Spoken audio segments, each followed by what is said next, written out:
저는 반가운데 우리 사랑하는 성도님들도 반가우셨으면 좋겠습니다. 별로 안 반가우시군요. 네. 오늘 제목을 사랑합니다라는 거를 해봤습니다. 우리가 사랑한다는 말은 참 주변에 많고 흔한 것 같지만 저는 개인적으로 사랑한다는 말을 잘 못하고 있어요. 참 어렵더라고요. 특히 가족, 사랑하는 아내에게, 자녀들에게, 부모님께 사랑한다는 말을 잘 못하겠더라고요. 여러분은 어떠신가요? 잘 하시나요? 물론 잘 하시는 분도 있겠지만 저처럼 잘 못하시는 분들도 있을 거라고 생각을 합니다. 저번에 듣기로는 어떤 할아버지께서 얘기를 하셨는데 평생 한 번도 아내에게 사랑한다는 말을 못 하셨다고 하더라고요. 여기서 걸린대요. 여기까지 딱 오다가 그걸 꼭 말해야 하나 이렇게 얘기를 하죠. 근데 여러분 말해야 알죠. 사랑하는 거 알고 있지만 표현하면 더 풍성해지는 것 같습니다. 그런 의미에서 우리 말씀을 시작하기 전에 우리 옆에 있는 분들에게 사랑합니다 이렇게 연습한다고 생각하시고 집에 가서 하신다고 한번 고백해 볼까요? 사랑합니다. 사랑합니다. 사랑합니다 하면서 얼굴이 굳어 계신 분이 계세요. 싸우자는 거죠. 네. 사랑합니다 하면 자연스럽게 이제 웃음이 나와야 되는데 익숙하지 않으시니까 그런 것 같습니다. 연습해 보시고 오늘 어버이날이에요. 부모님께 문자라도 통화로 사랑합니다 이렇게 하실 수 있는 저와 여러분이 됐으면 좋겠습니다. 오늘은 어버이날이고 어버이 주일로 함께 예배를 드립니다. 제가 말씀을 준비하면서 이 어버이날이 그러면 어떻게 만들어진 걸까라는 궁금증이 생겼어요. 찾아보니까 미국에서 만들어졌더라고요. 먼저 시작을 했고 이제 다 퍼진 것 같아요. 웹스터라는 미국의 한 마을에 안나 자비스라는 여인이 있었대요. 이분이 어머니와 단둘이 살고 있었어요. 그런데 어느 날 이제 그토록 자신을 사랑하던 어머니께서 이제 세상을 떠나셨습니다. 어머니가 세상을 떠나자 이제 그녀는 어머니가 살아계실 때 더욱 효도를 다하지 못한 것을 못내 아쉬워했다고 합니다. 그러다 어느 날 친구의 초대를 받아서 이제 파티에 가게 됐는데 어머니에 대한 그리움의 표현으로 흰색 카네이션을 이제 달고 그 파티에 참석을 했다고 해요. 그 이후에 이분이 생각하기에 이 땅의 자녀들이 1년 중에 하루라도 어머니를, 부모님을 기억하면 좋겠다라는 생각이 들어서 어머니의 유산을 기금으로 해서 어머니의 날을 제정해달라고 탄원을 하기 시작했다고 합니다. 그로부터 7년 후에 이제 1914년 5월 둘째 주일부터 이제 어버이날로 처음 정해졌다고 해요. 그때부터 사람들은 살아계신 부모님의 가슴에는 붉은 카네이션을 달아드리고 어머니의 은혜를 감사하고 또 돌아가신 어머니를 위해서는 흰색 카네이션을 자기의 가슴에 달고 어머니를 생각했다고 합니다. 우리나라는 1956년부터 시작을 했대요. 그래서 1973년부터 어버이날로 이제 개정이 되어서 지금까지 지키고 있습니다. 이 어버이날이 제정된 것은 부모님을 기억하고 부모님의 은혜를 생각하기 위해서인 것이죠. 그러면 성경에서는 이 부모를 공경한다는 것을 어떻게 말하고 있을까요? 기독교인들 중에 간혹가다 하나님을 섬기고 하나님을 믿는다는 이유로 부모 공경을 소홀히 하는 것, 잘 하지 못하는 것을 합리화하는 분도 있습니다. 근데 여기에는 예수님의 말씀에 대한 오해가 있기 때문인 것 같아요. 마태복음 10장 37절 말씀에 예수님이 이렇게 말씀하셨죠. 아버지나 어머니를 나보다 더 사랑하는 자는 내게 합당하지 아니하고 아들이나 딸을 나보다 더 사랑하는 자도 내게 합당하지 아니하며. 또 한 가지 누가복음 14장 26절도 있습니다. 무릇 내게 오는 자가 자기 부모와 처자와 형제와 자매와 더욱이 자기 목숨까지 미워하지 아니하면 능히 내 제자가 되지 못하고.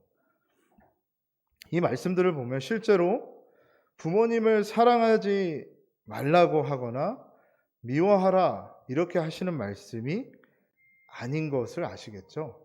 오해할 수 있는 말씀이지만 이 말씀은 복음을 받아들여서 예수님을 믿는 자녀가 되었으면, 주님의 제자가 된다면 가족 간의 갈등이 일어날 수 있다는 거예요.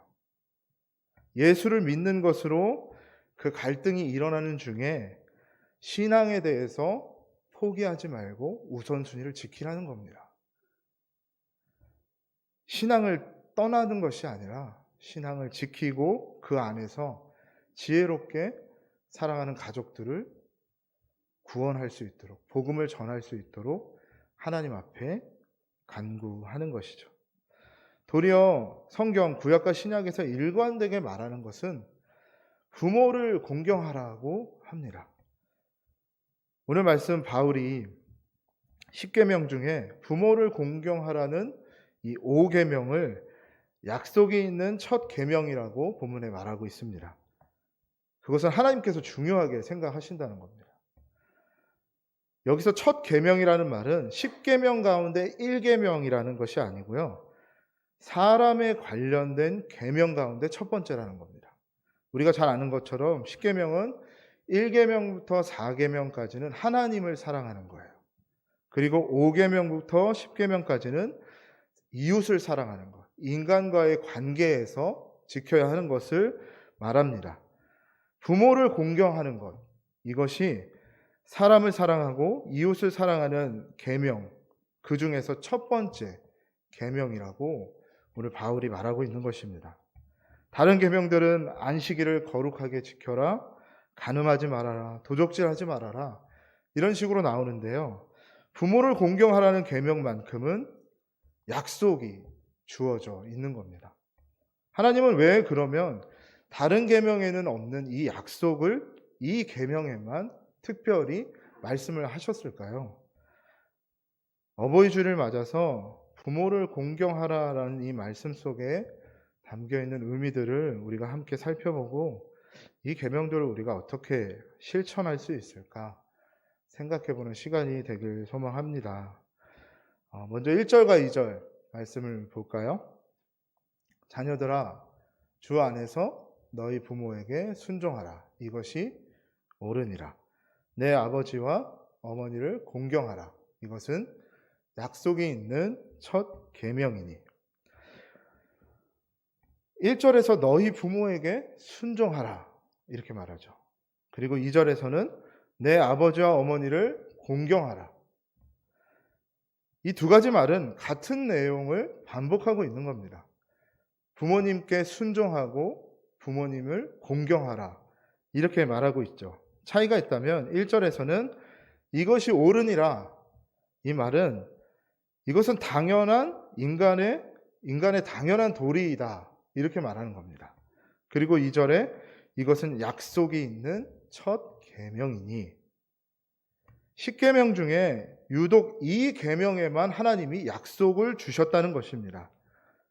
하나님께서 보장하시는 계명이 부모를 공경하는 것이라는 거죠. 그 약속하신 내용이 3절에 나옵니다. 이로써 내가 잘되고 땅에서 장수하리라.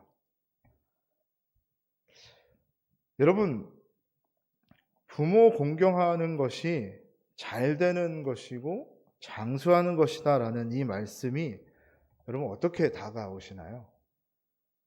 우리가 오늘날 잘되기 위해서 이 세상에서 어떻게 하죠? 공부를 열심히 해야 되죠. 그리고 기술을 잘 배워야 되고, 잘되기 위해서 부모님을 공경해야겠다라는 생각은 하지 않습니다. 또 장수하기 위해서는 여러분 뭘 하죠? 건강을 관리하고 어떤 약들을 잘 챙겨 먹어야 되지? 이런 생각을 하죠. 부모님을 공경해야겠다라는 생각을 하지 않는다는 겁니다.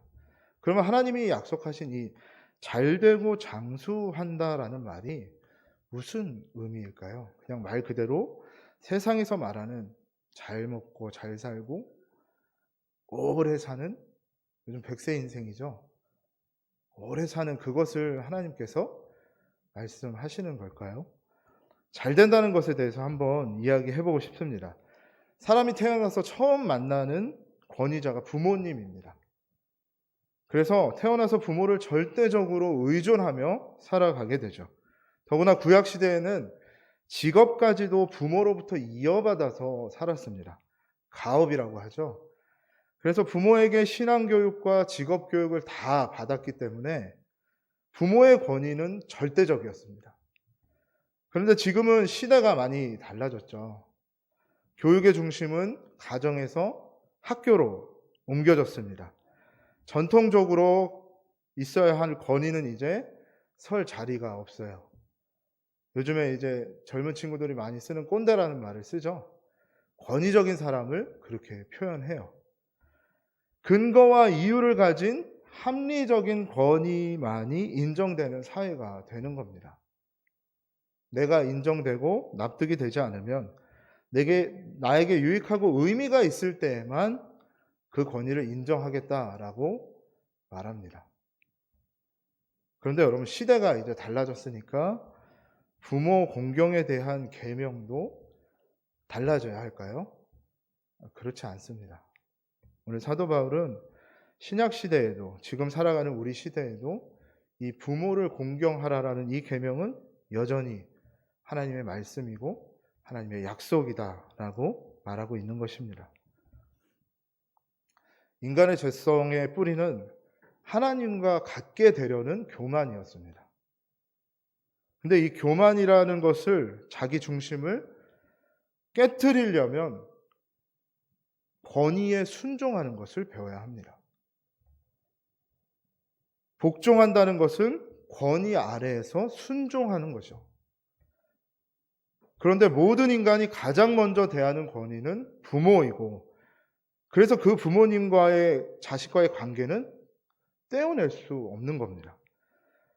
부모님께 생명과 사랑을 받았다는 그 사실은 변할 수 없는 거기 때문입니다. 자신이 존재하도록 낳으시고 키워주신 분이 부모님이시기 때문에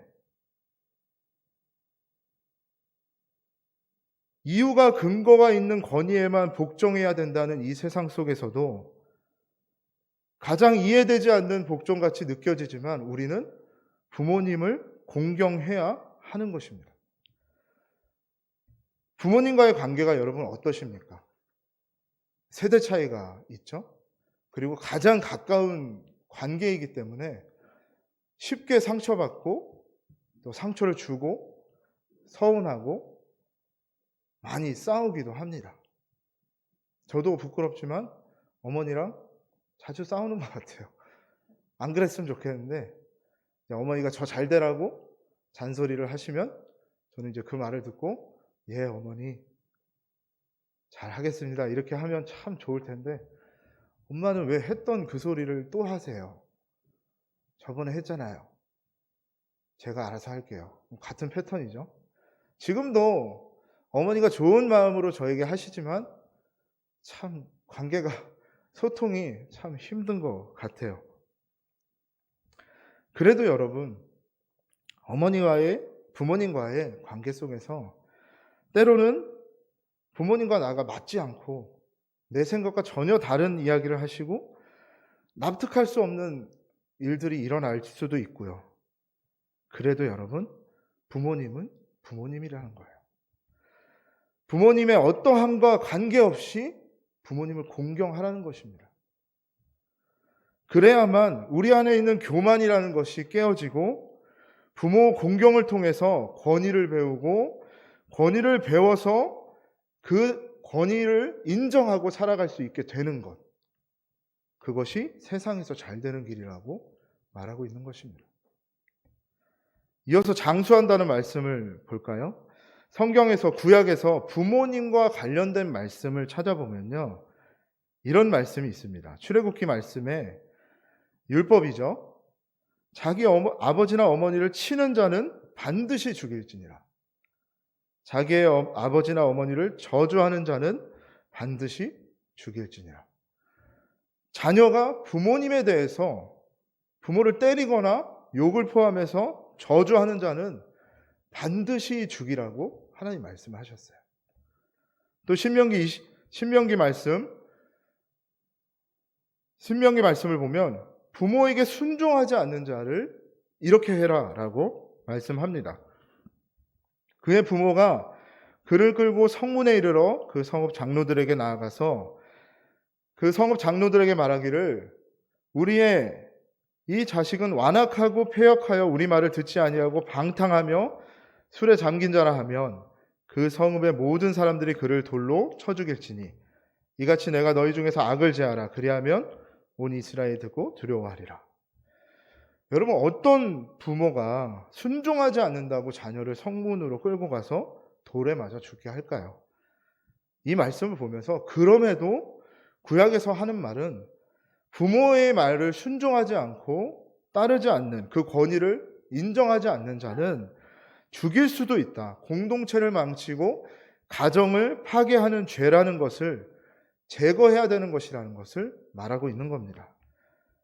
이것을 볼 때 장수하리라 이 말은 하나님의 징계를 받지 않는다는 말로 우리가 볼 수 있는 것입니다.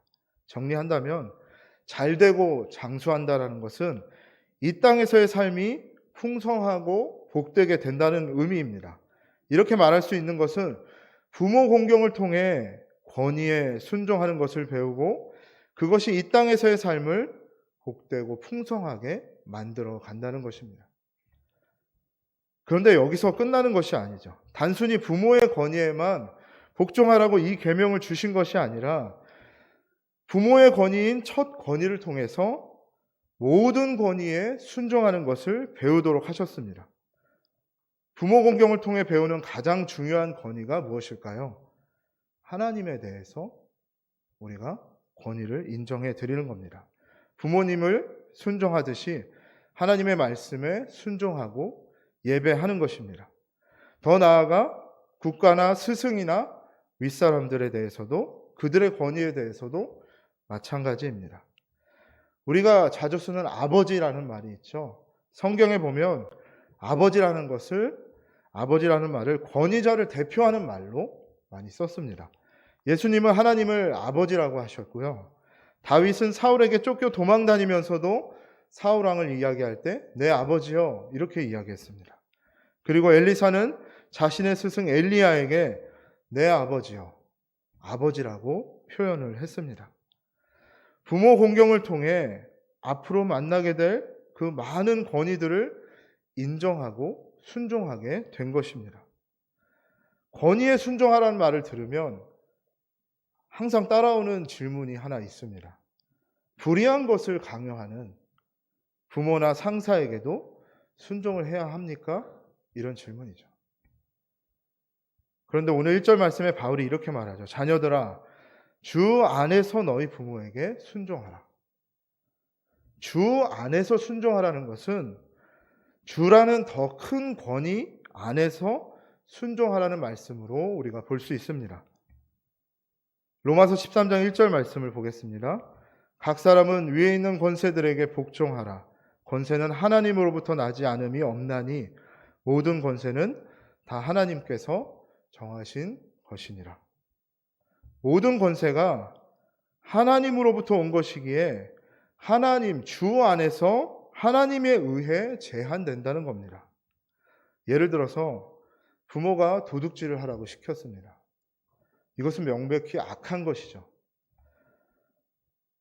그래서 부모의 말에 우리는 따를 수 없습니다. 그것이 부모이든 선배이든 윗사람이든 그것이 불의한 것이기에 우리는 순종할 수 없습니다. 그렇다고 해서 그 일로 인해서 부모의 권위를 인정하지 않는다거나 부모를 부양하고 섬겨야 하는 의무가 사라지는 것이 아니라는 겁니다.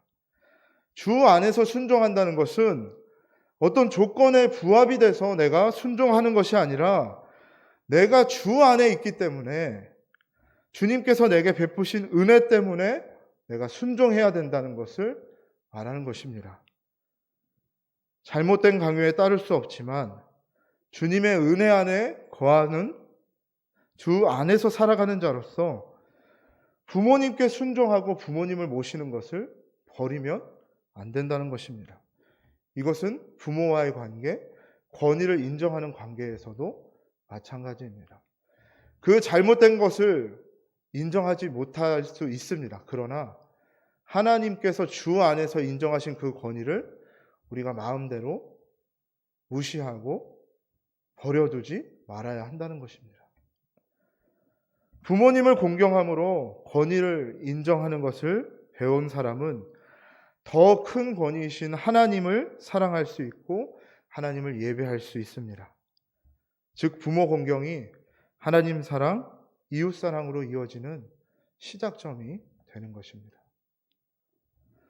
하나님은 나라와 일터와 가정과 교회에 하나님께서 세우신 그 권위를 존중하라고 하셨습니다.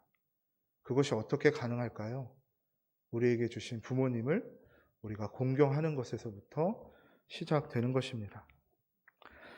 그러면 여러분, 어떻게 우리가 부모님께 순종하고 구체적으로 행할 수 있을까요? 늘 어버이날이 될 때마다 고민이 되고 또 어떻게 해야 될까 생각하는 것 같아요. 실천하는 게 중요하잖아요. 우리가 많이 알고 있다고 끝나는 것이 아니라 우리가 어떻게 부모님을 공경하고 순종하고 섬길 수 있을까? 제가 말씀을 준비하면서 여러 가지 막 찾아보고 고민하고 막 장황하게 썼습니다. 근데 제가 써놓은 걸 딱 보면서 들었던 생각이, 이걸 모르는 사람이 어디 있을까? 다 아는 내용이고 또 마음만 먹으면 다 할 수 있는 것들인데, 이런 것이 아니라 어떤 것이 순종할 수 있게, 부모님을 사랑할 수 있게 할까 고민을 했습니다. 근데 제가 찾아보다가 한 글귀를 발견을 했어요. 이 글귀는 세 줄입니다. 딱 세 줄인데 제 마음에 딱 와닿던 것 같아요. 삶을 가장 아름답게 사는 방법은 사랑하는 것이다. 사랑의 최고 표현은 시간을 내어주는 것이다. 그리고 사랑하기 가장 좋은 시간은 바로 지금이다. 이 중에서 사랑의 최고 표현은 시간을 내어주는 것이다. 저는 이 글귀가 저에게 참 와닿았던 것 같습니다. 여러분, 시간을 내어준다는 것이 어떤 의미일까요? 제가 묵상하면서, 저희 부모님이 이제 두 분 다 살아 계신데, 부모님이 이미 돌아가신 분들은 시간을 내어준다는 게 어떤 의미일까? 이런 생각이 문득 들었어요. 이제 부모님이 돌아가신 분들이 계시고 또 우리 어르신들은 굉장히 오랜 시간이 지났기에 이제 어렴풋이 생각나실 수도 있고 그렇죠. 근데 제가 어르신들을 이렇게 섬기고 함께 교제하면서 기도 제목들을 항상 여쭤보고 이제 기도를 합니다. 그 중에 하나는 두 가지가 있는데, 큰 것이 두 가지인데, 하나는 육신의 이 고통, 통증이죠. 어르신들은 나이가 드실수록 여러 가지 몸들이 많이 아프세요. 그래서 조금이라도 덜 아팠으면 좋겠다, 그렇게 이야기하세요. 여러분, 우리 어르신들을 위해서, 부모님들을 위해서 기도할 때 그렇게 좀 기도해 주셨으면 좋겠어요. 그리고 두 번째는요, 자녀들을 위해서 항상 기도 부탁을 하세요. 어쩌면 본인보다 자녀가 먼저고 자녀가 1순위이세요. 내리 사랑이죠. 아마도 부모님의 사랑이, 자녀를 향한 사랑이 하나님께서 우리를 사랑하시는 것과 가장 닮아 있는 것 같습니다. 그래서 어르신들이 하나님 곁에 가기 전까지 자녀들을 사랑하고 자녀들이 잘 되기를, 오늘 말씀처럼 잘 되고 장수하기를, 행복하기를 늘 기도하세요. 그러면 돌아가시고 하나님 품에 지금 안겨 계셔서 하늘나라에서 우리를 보실 때 무엇을 하고 계실까 생각을 해봤거든요. 저는 제 생각에는 그곳에서도 예수님과 함께 자녀들을 위해서 기도하고 있을 것 같더라고요. 왜냐하면 살아계실 때 마지막 모습이 그거였거든요. 자녀들을 사랑하는 그 기도. 오늘 성가대 찬양처럼 그 가사처럼 아마 하늘에서도 자녀들의 가장 행복한 순간들을 다 보고 계시며 잘되고 장수하기를, 행복하기를 기도하고 계실 줄로 믿습니다. 여러분, 근데 잘되고 장수한다는 게 뭐죠? 행복한 게 뭐죠? 하나님의 자녀로 살아가는 것입니다. 이 땅에 하나님의 자녀로 살아가는 그것. 우리 아버지 어머니가 지금도 우리를 바라보시며 기도하고 계신 기도의 내용이 아닐까 생각을 해봤습니다. 사랑하는 성도 여러분, 돌아가신 부모님을 위해서 시간을 내어드리는 것, 부모님을 기억하고 부모님이 지금 나에게 무슨 말씀을 하실까? 저는 확신하건대 하나님의 자녀로 살아가는 것, 그것 한 가지라고 생각합니다. 그것을 기억하고 내 삶을 다시 한번 돌아보며 부모님을 생각하는 시간이 됐으면 좋겠습니다. 그리고 살아계신 부모님을 시간을 내어드린다는 건 말 그대로입니다. 찾아가고 만나 뵙고 이야기를 들어드리는 거. 했던 말 또 해도 여러분 들어주세요. 했던 말 계속 하실 거예요. 그래도 들어주십시오. 그것이 우리의 시간을 내어드리고 지금 오늘 우리가 할 수 있는 일인 것입니다. 말씀을 마무리하겠습니다. 하나님께서 부모를 공경하라는 이 계명, 잘되고 장수하리라, 행복할 것이다 약속을 주셨습니다. 부모를 공경하는 것이 교만한 자기를, 하나님 위에 서는 하나님이 없다고 생각하고 살아갈 수 있는 자기를 부인하는 길이고, 하나님이 세우신 모든 권위를 인정할 수 있는 길이기 때문에 그 삶이 질서 있고 풍성하고 복되게 될 것이라 말씀하셨습니다. 지금까지 자녀들을 양육하고 또 부모님을 공경하시느라 수고 많으셨습니다. 우리가 당연히 해야 될 일이라고 생각했던 이 부모를 공경하는 일 속에 우리가 복되고 잘되는 하나님을 사랑하고 가정을 사랑할 수 있는 이 길을 이 안에 넣어두셨다는 것을 우리가 잊지 않았으면 좋겠습니다.